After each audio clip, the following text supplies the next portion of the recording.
sei que vocês estão cansados e nós estamos aqui para ouvir Deus nessa manhã. Quantos foram abençoados já pelo louvor?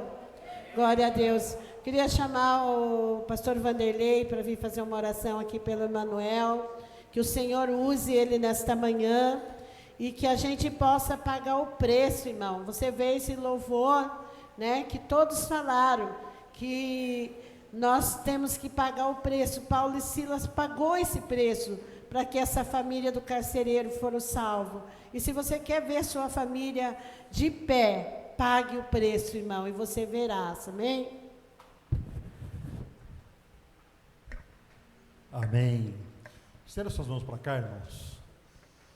Irmãos, quem escolhe o pregador, a gente tem a ilusão de que é o homem, mas é sempre a direção do Espírito Santo de Deus. Então abra o teu coração e deixe o Senhor falar com você através da palavra dele. Amém?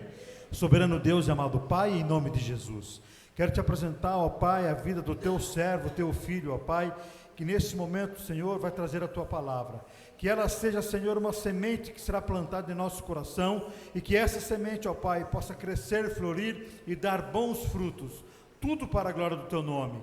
Ajuda-nos, ó Pai, a entender o que o Senhor quer falar conosco nesta manhã, para que nós possamos sair daqui diferente daquilo, da forma com que nós aqui chegamos. Senhor, usa o teu servo da maneira que lhe apraz e que não saia da boca dele nenhuma palavra que não seja do teu querer. Assim nós te agradecemos, ó Pai, em o nome de Jesus. Dê uma linda salva de palmas ao Senhor.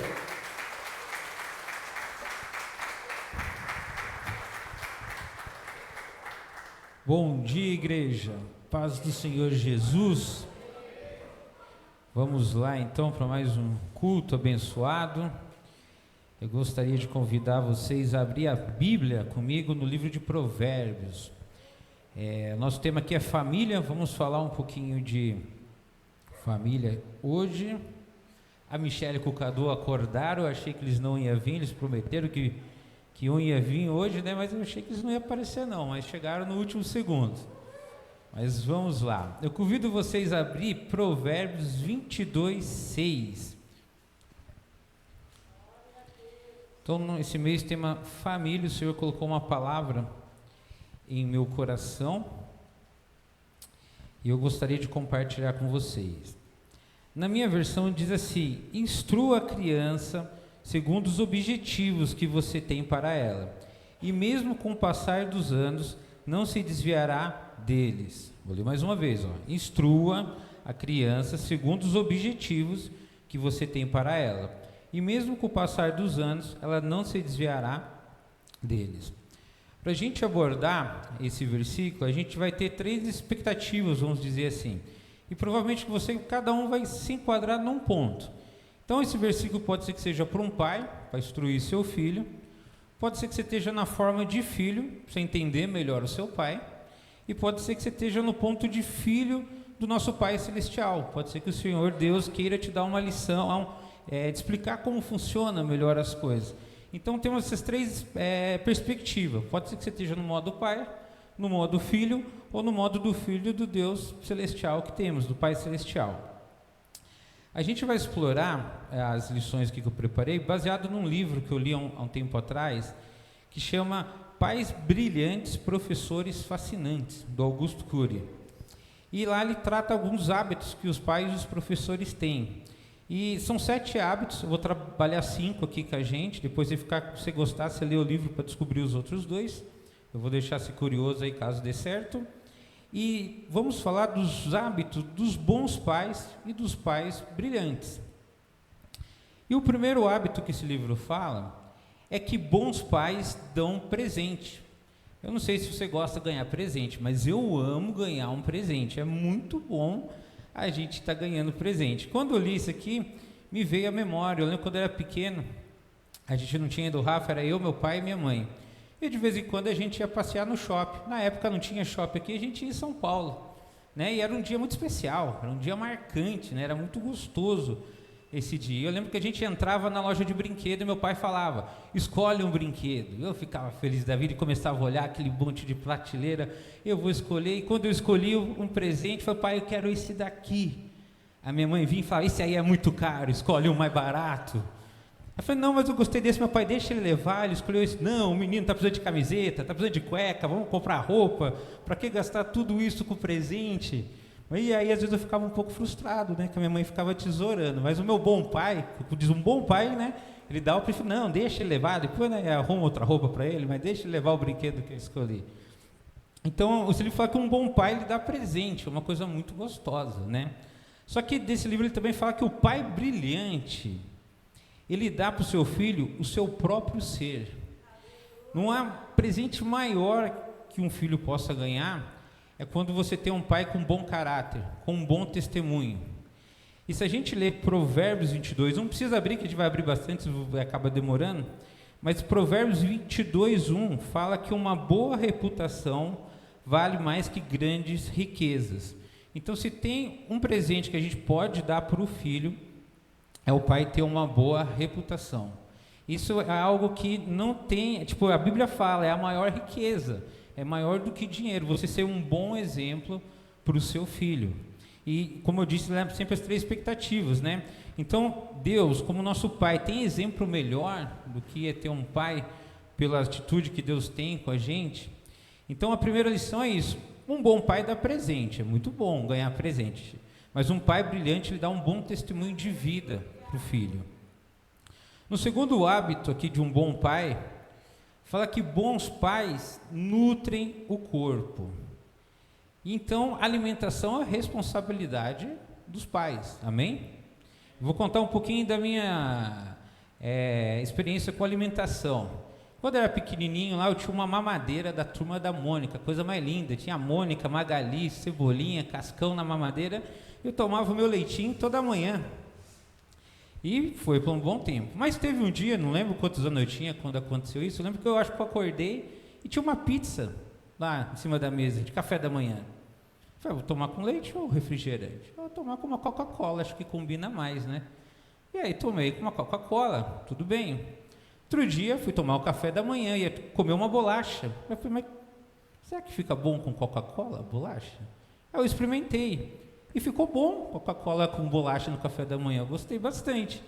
E eu sei que quando eu me percebi, eu não tomava mais leite. Eu gostava de tomar uma Coca-Cola no café da manhã, no almoço, no café da tarde e na janta. E aí eu percebi, eu estou com sede, está calor, tomo água ou tomo Coca-Cola? Eu tomei uma Coca-Cola gelada, eu vi que é gostoso isso. E quando eu me deparei, eu não tomava mais leite. E até hoje eu não tomo mais leite. O Shaw sempre fala, cara, isso é estranho, você não toma leite, não toma café.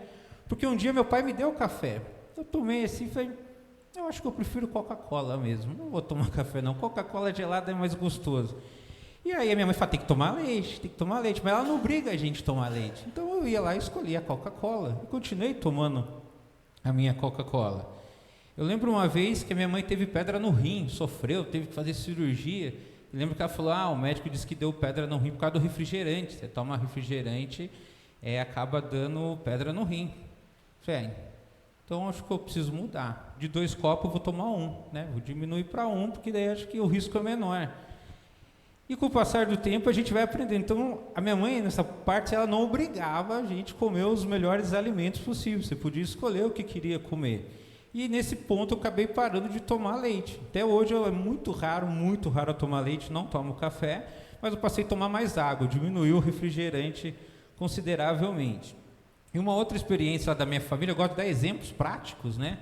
Uma vez, para quem conhece o Rafael, quem conheceu ele pequenininho, o Rafa ficou gordinho, tinha uma época, ficou obeso, coitado, ficou com as bochechinhas mais fofas do mundo. Acho que a Delvânia lembra, acompanhou essa época.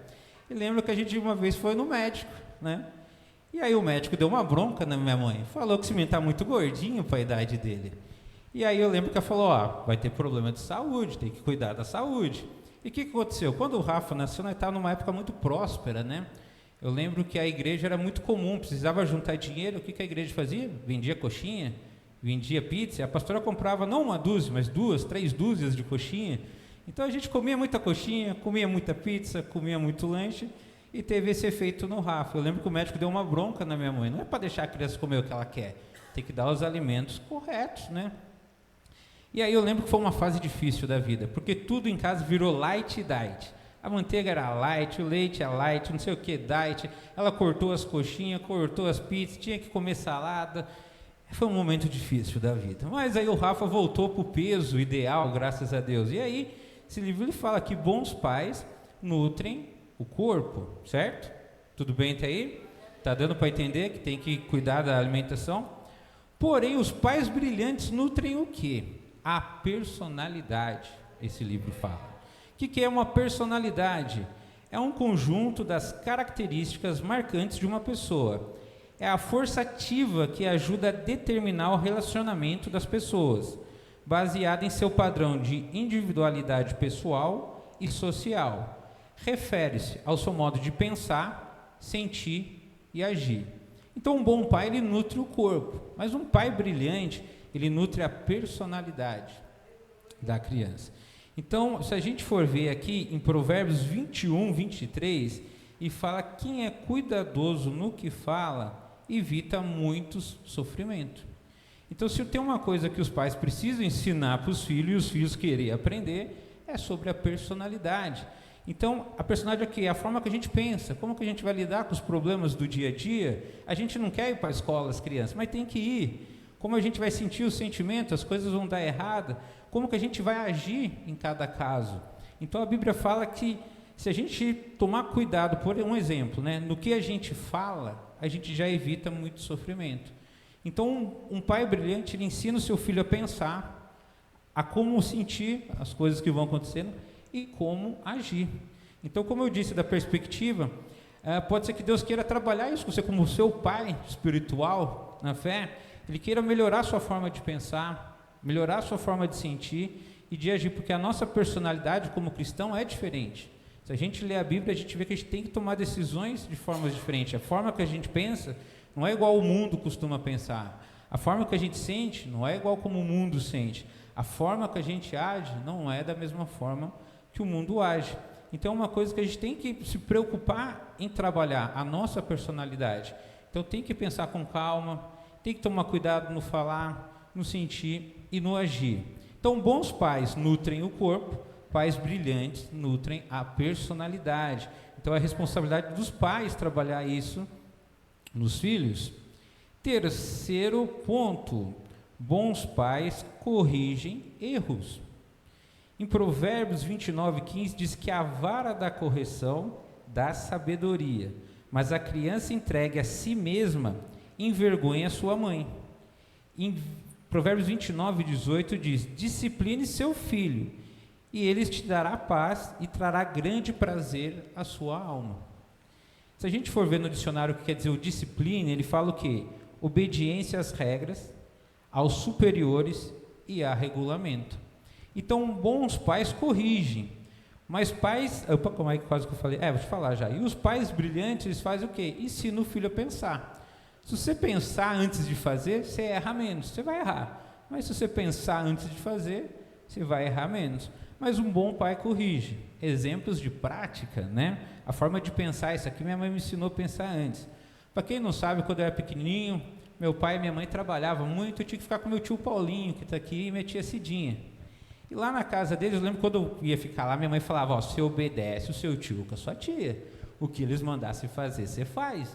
Você vai fazer alguma coisa? Pergunta se pode ir antes. E lá na casa do meu tio tinha uma famosa, não sei se vocês conhecem, se é da época aqui, né? A famosa vara de marmela. Ficava em cima do armário da cozinha. Tinha uma vara de marmela lá. E eu cresci com as minhas primas, a Paula e a Daiane, para quem conhece. E de vez em quando a gente aprontava, né? Desobedecia um pouquinho. E tinha dia que o meu tio ia lá e tirava a vara de marmela de cima do armário. Eu, como sabe, foi melhor aprender a pensar antes, né? Então, vou tentar me comportar. Mas, às vezes, acontecia do meu tio pegar a Daiane e a Paula e descer, entrava no quarto, só escutava o choro. Falei: não, tem que obedecer, tem que obedecer, tem que obedecer, tem que obedecer. Porque se não obedecer, eu sei que ele vai bater, vai bater, vai bater. Então, quem pensa antes, você consegue evitar muitos erros. A gente vai errar, né? Mas ajuda. Então, a varinha de marmela é um negócio que dava medo, me fazia pensar antes de agir. Então, bons pais corrigem erros. Errou, vai tomar umas palmadas, porque é bíblico, né? A vara da correção dá sabedoria. Deixa eu tomar uma aguinha. Então a correção, bater no filho, faz parte, gente. Eu apanhei da minha mãe, tomei, às vezes nem lembro porque que ela batia, mas o chinelo às vezes comia lá em casa. Não sei o que eu falava para ela, a memória não me vem, mas eu lembro que eu tomei umas palmadas boas lá. Então a Bíblia fala que a vara da correção dá sabedoria, e a criança não deve, entregue a si mesma. Se a criança fizer tudo o que ela quer, vai ser uma vergonha para sua mãe. E a disciplina, e tem que disciplinar seu filho. Então, lembrando que a disciplina, obediência às regras, aos superiores e ao regulamento. A criança tem que saber que tem limite. A gente também tem que saber, como grande depois, que tem limite. Deus, sendo nosso Pai, né, tem limite de como trata as coisas aqui desse mundo. Então Deus sempre também está nos corrigindo, porque a gente tem que ter obediência às regras, não é fazer o que a gente quer, a hora que quer, que dá na telha. Aos superiores e aos regulamentos. Um outro exemplo aqui sobre obedecer. Eu com meu irmão, depois nasceu meu irmão, e era muito comum a gente fazer visita com a minha mãe. Minha mãe, como pastora, ia visitar os irmãos e a gente ia na casa visitar. Esses dias meu irmão estava lembrando dessa história. Tinha uma irmã na igreja, né? Chamava Irmã Quitéria. Não sei quem conheceu a Irmã Quitéria. E ela tinha uma venda. Ela tinha uma venda lá na casa dela e fomos visitar.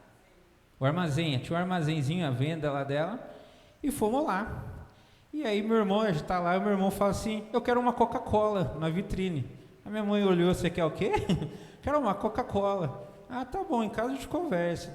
Aí ela pegou e deu a Coca-Cola para o meu irmão, bonitinho. Quando chegamos em casa, a minha mãe falou: você nunca mais faz eu passar essa vergonha. Aquilo ali é para ela vender, é trabalho dela. Você não é para pedir a coisa na casa dos outros. Quando alguém te oferecer, você aceita. Mas se ninguém não oferecer, você não pede. Não pode pedir. Eu lembro que a minha mãe estava falando que ela quer dar as coisas para o Rafa. O que você quer ganhar? Nada, mãe. Nada. Até hoje ele fala nada. Mas o Rafa não pede nada. Eu quero dar as coisas. O Rafa não pede. Porque a bronca foi tão grande, que o Rafa entendeu que você só aceita se alguém oferecer. Você não pede. Às vezes essa lição pode servir com Deus. Aceita o que Deus dá. Não fica pedindo um monte de coisa, que às vezes o que Deus dá é melhor. Mas eu lembro que a minha mãe fica falando: chega Natal, Rafa, o que você quer? Quero nada, mãe, quero nada. Até hoje ele guardou um trauma da minha mãe naquele dia, que até hoje ele não pede absolutamente nada. Eu marquei mais um exemplo aqui que deixa a dona Sônia louca. Ontem aconteceu de novo, que, como falei, são as regras. O filho tem que entender as regras, né? E ela gosta muito que a gente almoce da meio-dia a 1. E se você não almoça entre meio-dia e 1, ela fica brava, ela fica resmungando lá. Ontem deu meio-dia, eu fui almoçar lá e estava com meu irmão na sala assistindo a Fórmula 1, estava passando. Aí ela falou: vem almoçar. Eu não sou tonto, saí correndo, estava morrendo de fome e fui lá almoçar. E o Rafa ficou lá. E ela na cozinha: chama o seu irmão para almoçar. Rafael, vem almoçar. E a cozinha, quem já foi lá, é longe, né, da sala para a cozinha. E ela gritando: Rafael, vem almoçar. Rafael, vem almoçar. E daqui a pouco ela surta: não, porque se eu arrumar a cozinha, ninguém mais vai comer. Depois vai comer só depois, porque se eu arrumei a cozinha, não vai vir bagunçar de novo, não sei o quê. Ela fica doida. Então a gente entendeu: tem que almoçar da meio-dia a 1. Não é para almoçar a hora que você quer. É a hora das regras da dona Sônia, entendeu? Tem regra lá. Ah, vai dormir. Não é dorme a hora que está com sono. Tem o toque de recolher. Não adianta você querer ir dormir a hora que quer, ficar lá no celular. Tem horas. Eu já contei esse exemplo, mais um aqui que eu lembrei. Uma vez fiz 18 anos, né? E aí eu achei que eu podia mandar no meu nariz, que eu podia fazer o que quiser. E eu lembro que eu estava com os meninos da igreja assistindo um filme na casa de alguém e resolvi aquele dia chegar 3 horas da manhã em casa.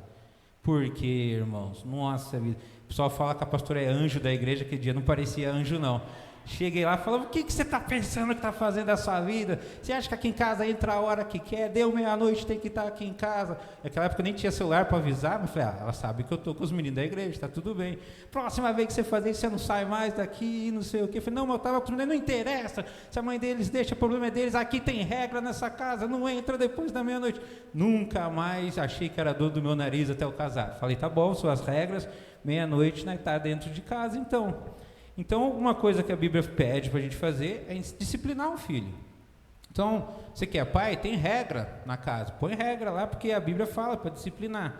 Quem é filho tem que entender que tem que obedecer as regras do pai. Eles pagam as contas, né? Tem que obedecer. E na parte espiritual, Deus também tem suas regras. Então, não é assim: vamos fazer o que a gente quer. Tem que entender que Deus tem um propósito para a nossa vida. Amém? Está dando para entender? Então, lembrando que esse era o ponto 3. Bons pais corrigem erros. pais brilhantes ensinam a pensar. Aquele dia que eu vi minha mãe, parecia um anjo que caiu, assim, tão brava que ela estava, eu pensei melhor, falei, não vou mais fazer isso, eu gosto de ver aquele anjo bonitinho, calminha, né? Quero ver aqueles anjos que caiu não, toda brava. Bom, vamos para o quarto ponto aqui. Bons pais preparam os filhos para o aplauso.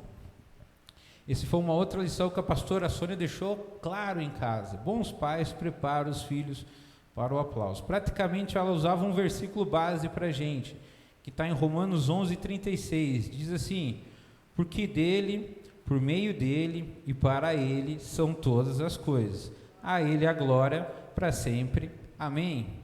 Então você chegava todo feliz para sua mãe e contava: mãe, fui bem na escola, tirei uma nota boa, graças a Deus, agradece a Deus que preparou professores bons para você, e não sei o que, te deu inteligência, não é porque você estudou não, é que Deus preparou professores bons lá, e para você ir. Aí você vai crescendo um pouco, que você arruma um emprego, você fala, não, arrumei um emprego, né, eu consegui um emprego. Sua mãe vem, agradece a Deus, porque você pode estudar quando você quiser, se Deus não abrir a porta, você não tem emprego, tudo vem por causa de Deus. Aí você fica doente, você vai lá no médico, toma uma injeção, toma um remédio, ela agradece a Deus pelos médicos, se não fosse os médicos ter estudado pela graça de Deus, você estava doente ainda. Você vai comer um alimento, agradece eu que comprei, quem plantou, já estava orando pelo café, ela começou a falar, quem fez o trigo, quem fez o açúcar, quem misturou, quem embalou, quem levou para o mercado, ela começou a agradecer tudo, porque tudo é para a honra e glória dele. Então toda vez que eu ia tentar bater palma, para mim não dava, porque a glória tinha que ser de Deus. Se eu consegui fazer, foi porque Deus ajudou. Por mim mesmo, acho que nós não faz nada direito, né? Então, se não for Deus fazendo, a gente não consegue. Então, bons pais preparam o filho para os aplausos. O verdadeiro aplauso é para Deus. Amém? Mas pais brilhantes preparam o filho para o fracasso. Tem uma coisa que a gente tem que entender na vida, que nem sempre vai dar certo. Tem dia que vai dar errado. Tem um plano que nós não vai conseguir realizar. Então, um pai brilhante, ele explica isso. Eu lembro quando eu era pequeno, uma das lições da minha mãe, aquelas lições valiosas, se eu não me engano era 99 mais ou menos, o Palmeiras tinha sido campeão da Libertadores, eu estava feliz da vida, o time campeão, o Corinthians não tinha Libertadores, então a gente podia humilhar eles, era tão lindo, mas eu lembro que depois o Palmeiras foi jogar uma final de Paulista contra o Corinthians, e o Palmeiras perdeu. E naquela época, você ir para a escola quando seu time perde, é muito triste, você fica sendo zoado, era horrível. Eu lembro que escorreu umas lágrimas assim no meu olho, né, porque o Palmeiras perdeu, eu estava confiante que ia ganhar. Aí minha mãe vem e fala, para de ser tonto, fica torcendo aí, você tem que entender que não dá para ganhar todas, tem dia que ganha, tem dia que perde, não tem o que fazer, é futebol, você não vai ganhar todas, o seu time não vai ganhar todas, tem dia que vai perder. Até hoje eu estou esperando ganhar o Mundial, tá difícil, mas um dia nós chega lá. Mas ela falou que tem dia que vai dar errado, é inevitável. Então você está trabalhando, tem dia que deu errado, paciência. Amanhã a gente começa de novo e vai tentar de novo. Então a gente não é um super-herói que vai acertar tudo, tem dia que vai dar errado. Então bons pais preparam o filho para o fracasso. Tirou uma nota ruim na escola? Estuda mais, né? Faltou estudar mais, estuda mais. Não orou, né? Se tivesse orado, teria tirado uma nota melhor. Então, bons pais preparam os filhos para o fracasso. Se a gente vê Provérbios 15:22, reforça a teoria aqui sobre o fracasso. Provérbios 15:22 diz assim: os planos fracassam por falta de conselho, mas são bem-sucedidos quando há muito conselhos. Então, vamos planejar as coisas? Precisamos de conselho, seja o conselho de Deus, da pastora, do seu marido, do seu filho. Tudo que a gente vai fazer fala que quando tem muitos conselhos, a chance de dar certo é maior. Quando a gente faz sem conselho, a chance de dar errado é maior. Então, é muito bom a gente procurar conselhos. Então, isso é uma lição que Deus gosta de deixar para a gente. Bíblia, tem vários conselhos para a gente fazer. Pessoal que é casado, tem né, o seu parceiro para se aconselhar. Filhos, tem que pedir conselhos dos pais. Às vezes dá errado mesmo. Eu lembro uma vez que eu precisava tomar uma decisão. Estava trabalhando numa escola e eu queria sair da escola. Cheguei para minha mãe. Mãe, estou querendo sair da escola. O que eu posso fazer? O que você acha? Eu acho que você não deve sair não. Você deve ficar lá, você está com o salário bom, está bonitinho, fica lá, não sai não. Perguntei para o meu pai. Pai, estou querendo sair, montar meu próprio estúdio. O que você acha? Não, vai mesmo, monta, tá certo, vai lá. Ficou 1-1, né? E agora? Vamos orar para Deus, né? Aí foi num culto, estava no culto, acabou o culto, aí veio uma irmã. Deus manda te dizer, alguma vez Ele já te desapontou, te desamparou? Por que você está com essa dificuldade de tomar essa decisão? Pode tomar, porque Deus vai prover. E agora faz, se não me engano, 6 anos que eu tomei essa decisão, e o Senhor proveu, o Senhor desempatou a minha dúvida que eu estava, Ele desempatou, e são 6 anos do Senhor me abençoando nessa jornada. Então, os conselhos, antes de tomar uma grande decisão, é bom aconselhar pai, a mãe e Deus, porque às vezes dá um empate, que nem aconteceu no meu, fiquei na dúvida, e agora? Minha mãe ou meu pai, quem que eu escuto? Aí Deus foi lá e desempatou essa dúvida. Então, bons pais preparam filhos para o aplauso, mas pais brilhantes preparam para o fracasso. E o último, bons pais dão oportunidade. Então, um bom pai, ele gosta que o filho dele estude, que faça as coisas, e ele procura dar as melhores oportunidades da vida. Só que os pais brilhantes, eles nunca desistem do seu filho. E da onde que nós pode tirar uma base para entender melhor isso aqui? O que o Senhor tratou no meu coração foi sobre o filho pródigo. Ele chegou, resolveu lá falar com o pai dele: pai, quero a minha parte da herança, quero cuidar do meu nariz, quero fazer minhas regras e seguir minha vida. O que o pai fez como um bom pai? Tá bom, pega a sua parte e vai cuidar do seu nariz. Então ele dá a oportunidade. O pai bom, ele dá a oportunidade. O filho foi lá e quebrou a cara. Acho que todo mundo deve conhecer um pouco da história. Ele volta de novo. O irmão dele nem gosta muito dele ter voltado, porque ele foi lá, gastou tudo. Mas o que os pais brilhantes fazem? Ele nunca desiste. Ele recolhe de novo o filho e dá a chance de novo de construir a família. Então, uma coisa que a gente não pode fazer é desistir dos filhos. Eu sei que tem uns filhos que é cabeçudo, entendeu? Não gosta de obedecer, você dá conselho e não ouve, você explica para fazer de um jeito, faz de outro, você vê que o pensamento está errado, mas um bom pai não desiste, ele continua orando, ele continua jejuando, ele continua buscando pelo filho, porque é o que a Bíblia nos ensina, dê a oportunidade. Então, eu sei que tem aquela frase, né? Meu filho quer conhecer o mundo, às vezes deixa ele lá conhecer, daqui a pouco ele volta todo estourado, e você, como um bom pai, vai pegar e vai começar tudo de novo. Amém? Então era isso que eu gostaria de deixar para vocês. Vamos só fazer uma revisão. Então, lembrando, a gente começou falando: instrua a criança segundo os objetivos que você tem para ela, e mesmo com o passar dos anos, ela não se desviará deles. Então, se você ensinar no tempo certo, que é quando é criança, as coisas vão seguir mais fácil. Lembrando que bons pais dão presentes, mas pais brilhantes dão o seu ser, uma boa reputação. Bons pais nutrem o corpo, tem que cuidar da alimentação, mas pais brilhantes nutrem a personalidade da criança. Bons pais corrigem erros, pais brilhantes ensinam a pensar, tem que aprender com os erros. 4, bons pais preparam os filhos para os aplausos. Pais brilhantes preparam os filhos para o fracasso, não vai dar certo todo dia. E o último, bons pais dão oportunidade, pais brilhantes nunca desistem. Amém? Era isso que eu gostaria de compartilhar com vocês hoje. Espero que Deus, que um desses 5 hábitos possa ter tratado no seu coração.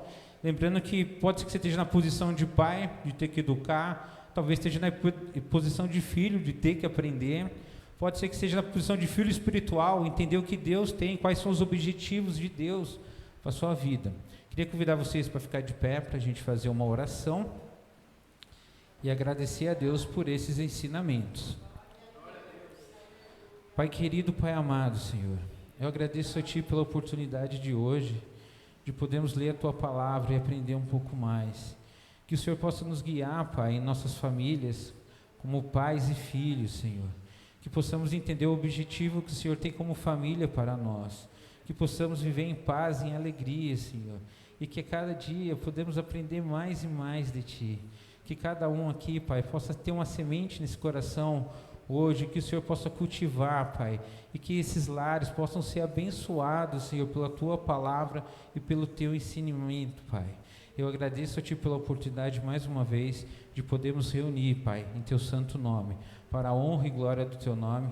Amém. E como diria, eu ia falar, o pastor Altair fala, que as palmas louvam ao Senhor.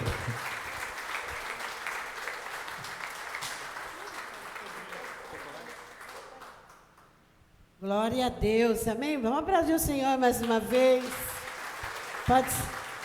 Pode se sentar. Já estamos terminando o culto.